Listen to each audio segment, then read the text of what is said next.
Olá pessoal, tudo bem? Seja muito bem-vindo a mais um vídeo aqui no nosso quadro O que é o que é. Meu nome é Wesley Williams e hoje a gente vai falar sobre microserviços. Afinal de contas, o que são microserviços? Para que eles servem? Quando eu devo utilizar? Eles servem para sistemas pequenos, sistemas grandes? Para que eu vou usar no final das contas esses famosos microserviços? Então, vem comigo para você entender um pouco mais sobre esse assunto. Bom, pessoal, seguinte, microserviço basicamente é um sistema comum. É um sistema como qualquer outro sistema. A grande diferença, principalmente, é conceitual. Por quê? Porque o microserviço, basicamente, ele é um serviço pequeno. É um sistema pequeno que tem uma única responsabilidade normalmente. E a partir disso, ele consegue fazer algo muito bem. Uma grande vantagem de você utilizar microserviços é que, eventualmente, quando você tem sistemas muito grandes, você normalmente precisa ter equipes muito grandes. E quando você tem equipes muito grandes, da manutenção nesse sistema realmente cada dia fica mais inviável. Um grande problema também quando a gente tem sistemas muito grandes ou quando a gente chama esses sistemas de sistemas monolíticos é que eles absorvem tudo. Eles têm suas próprias regras de negócio, ele tem o seu próprio banco de dados e a partir daí, se um pedaço pequeno desse sistema cair, o sistema inteiro cai. Eventualmente você tem um tráfego absurdo numa parte de um sistema e a outra parte do sistema está totalmente ociosa. Como que a gente lida com todos esses cenários? Normalmente a gente quebra esse sistema monolítico em pequenos sistemas. E esses pequenos sistemas normalmente têm uma única responsabilidade e é a partir daí que a gente tem o famoso microserviço. Porém, a gente tem que pensar sempre o seguinte, galera. Quando a gente tem microserviços, não significa que pelo fato desse serviço ser micro, que ele não vai dar trabalho para você manter. Por quê? Porque um microserviço tem o seu próprio banco de dados. Isso significa, se você tiver 10 microserviços, esses 10 microserviços vão ter os seus próprios 10 bancos de dados. Se você tiver que fazer o deploy de um microserviço, você vai ter que ser capaz de fazer deploy de 10 microserviços também.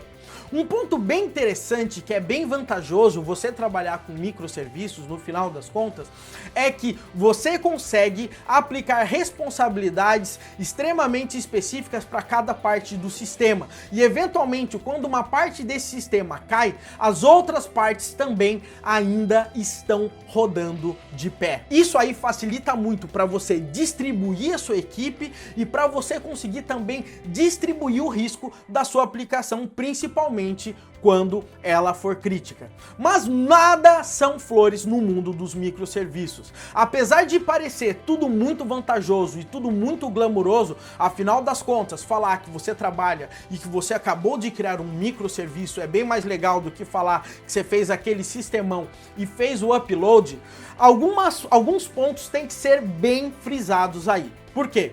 Quando você está trabalhando com sistemas pequenos, por padrão, normalmente não vale a pena você trabalhar com microserviços, porque o custo para você manter sistemas baseados em microserviços normalmente são maiores, porque você precisa de uma infraestrutura um pouco mais bem planejada e normalmente isso custa mais caro. Um ponto importante também é que a partir do momento que você está trabalhando com microserviços, você também começa a encarar problemas que você não tinha antes, como por exemplo, fazer transações entre um monte de microserviços, comunicação entre sistemas, esses caras vão ter que estar se comunicando o tempo inteiro, fazer o deploy de uma forma cada vez mais organizada, muito mais automatizada, isso você vai ter que ter cada vez mais afiado quando você está trabalhando com microserviços.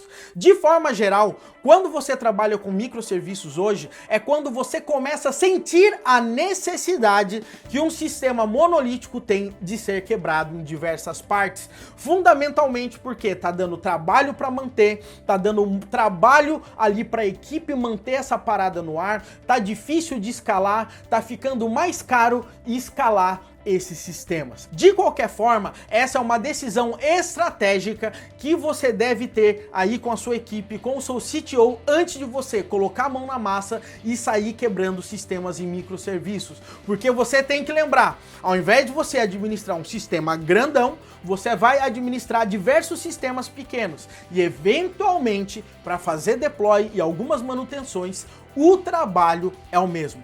Pense bem antes de sair abusando dos microserviços. De qualquer forma, é uma ótima solução, é uma ótima arquitetura para fazer com que você consiga criar cada dia mais aplicações modernas e escaláveis de forma distribuídas, com riscos muito mais acertados e com SLAs muito mais específicas para cada área do seu sistema. Espero que eu tenha te ajudado com essas dicas aí sobre microserviços e quem sabe a partir de hoje você não vai estudar um pouco mais e pegar aquele sistemão grande que você tinha, que está dando tanto trabalho para dar manutenção, e picar ele em pequenos contextos ali para você conseguir ter responsabilidades menores utilizando microserviços. Um grande abraço e até o nosso próximo O Que É O Que É.